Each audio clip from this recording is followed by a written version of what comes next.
அண்ணன் வேலைக்கு போயிருக்காரு குமார் மெஸ்ஸுக்கு என்றபடி உள்ளே வந்தார் ஆட்டோ டிரைவர்.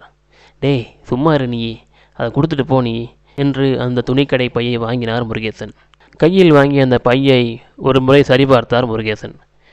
நீங்கள் பரோட்டா போட தான் போயிருப்பீங்கன்னு தம்பி கரெக்டாக சொன்னான்ப்பா என்று கௌரி சொன்னதும் வினோத்தை ஆச்சரியமாக திரும்பி பார்த்தார் முருகேசன்.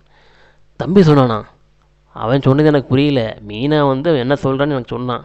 மாமா எதுக்கு இப்படி பண்ணுறீங்க? நீ சும்மா இருமா. நிலா எங்கே என்று தேடினார் முருகேசன். நிலா ஒரு ஓரமாக நின்றுக்கிட்டு அங்கே நடக்கிற உரையாடல்களை பார்த்துக்கிட்டு இருந்தா. நிலா கண்ணு, ஏமா அங்கே போய் நிற்கிற? இங்கே வா, தாத்தாக்கு ஒன்றும் இல்லை, உனக்கு என்ன வாங்கிட்டு வந்திருக்கேன் பாரு என்று அந்த கட்டப்பையை காண்பித்தார் முருகேசன். மெதுவாக அவர் பக்கத்தில் வந்த நிலா அவரோட கையில் போடப்பட்ட அந்த கட்டை பார்த்தா. தாத்தா ரொம்ப வலிக்குதா? அதெல்லாம் ஒன்றும் இல்லை கண்ணு, இந்தா இதை பிடி என்று அந்த பையை கொடுத்தார். அதை பார்த்ததும் நிலா பரவசமானாள்.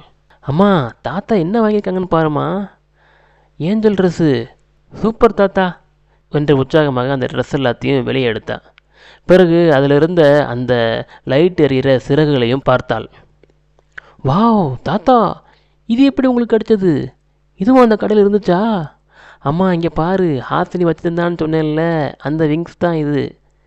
என்னம்மாம்மா இது, இவளுக்கு இதெல்லாம் வாங்கிறதுக்காக தான் வேலைக்கு போனீங்களா நீங்கள் என்று மீனா கேட்க, ஆமாம் வருஷத்தில் ஒரு நாள் ஆசைப்பட்டு கேட்குறா, அவளுக்கு இதுவரை நான் என்ன பண்ணியிருக்கேன்னு சொல்லு.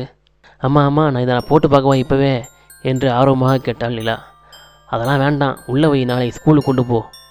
தாத்தா உங்களால் ஸ்கூலுக்கு வர முடியுமா? ஓ வருவேனே. நிலா தாத்தா ரெஸ்ட் எடுக்கட்டும், ஸ்கூலுக்கு அம்மா வந்து விடுறேன். மாமா நீங்கள் இப்போ சாப்பிட்டு மாத்திரை போட்டு தூங்குங்க, நைட்டு தான் வேதனை அதிகமாக இருக்கும் என்று அங்கிருந்து எழுந்தாள் மீனா. அம்மா அது இல்லைம்மா, தாத்தா நான் டான்ஸ் ஆடுறதை பார்க்க வரேன்னு சொன்னாங்க, இப்போ உங்களுக்கு அடிபட்டுக்குள்ள எப்படி வர முடியும்? நிலா அப்போ தாத்தாவுக்கு நீ வீட்டிலே ஆடி காட்டு, அத்தையும் பார்த்துக்கிறேன் என்றாள் கௌரி. சூப்பர் ஐடியா அத்தை. அம்மா அந்த ட்ரெஸ்ஸை போட்டு விட்றியா? இப்போவே நான் ஆடி காட்டுறேன், தாத்தாவும் பார்த்துக்கிடுவாங்கள்ல. பாட்டு யூடியூப்லேயே இருக்குது, நான் உடனே எடுக்கட்டா என்று நிலா கூற, அடுத்த சில நிமிடங்களில் தேவதையாக மாறி நின்றாள் நிலா. ஃபோனில் பாட்டு சத்தம் கேட்க ஆடத் தொடங்கினாள் நிலா. 4 பேரும் அவளை ரசித்து பார்த்துக்கிட்டு இருந்தாங்க.